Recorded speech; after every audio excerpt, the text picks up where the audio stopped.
I am reporting to you today from the island of Hawaii in the state of Hawaii. And I'm at this beautiful resort. As you'll notice in the tropics, one of the best, biggest, most awesome privacy hedges you could possibly get is this one right here. And this is Areca lutescens, or newly renamed Dipsas lutescens. And it is from Madagascar. It's a beautiful ferny thing. It's been used for centuries probably in gardens. And it's such a nice hedge. But I'm going to tell you, and this plant can also be used in the Bay Area if you have really favorable conditions.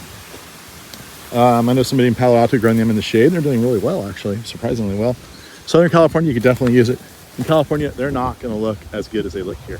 That's just the cold, hard reality of it all. But look at this. It just, I've seen big, giant hedges. People don't even trim them.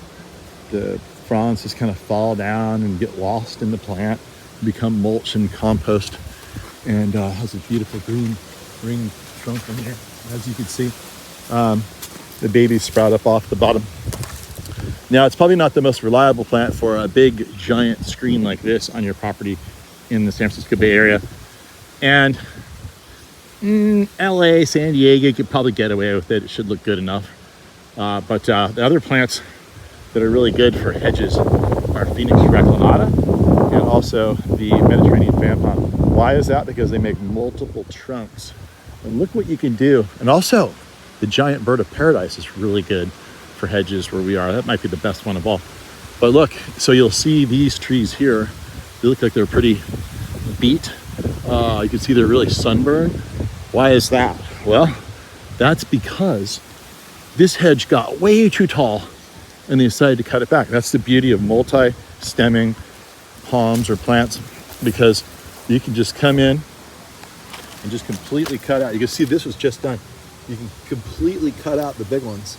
See all the big ones that cut out? And then the babies just take over. So you can height control it that way.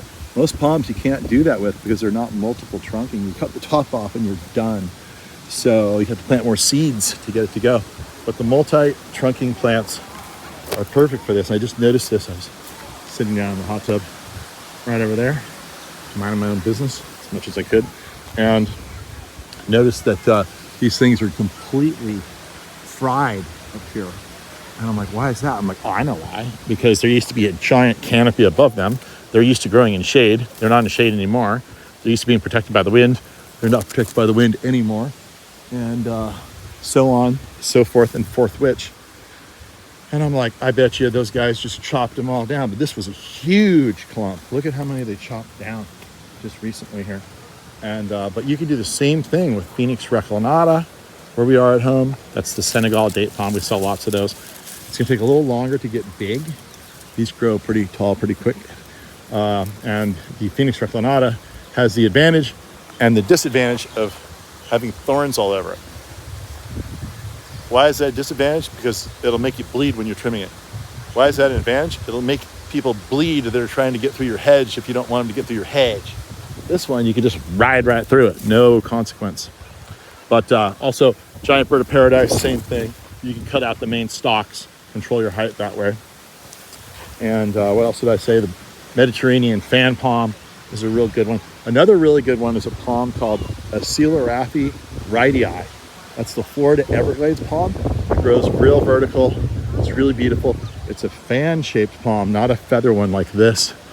Feather is the orientation of the style of the frond right here. It could either be a feather-like or palmate like that. And this is feather, the Dipsas lutescens, and the golden cane palm. It looks like it's golden. That's the cane. Whereas the Acelerathi rhytii, the Florida Everglades palm, is a palmate structured palm. So anyway, now you know what the options are for creating a privacy hedge using palm trees, or in the case of giant bird of paradise, palm-like plants. And don't get afraid about how tall they are. Why? Because you can cut them down, they'll start all over again. That's the beauty of the multi-stem plant. Make sure to subscribe to the channel. You don't want to miss a single botanical dissertation.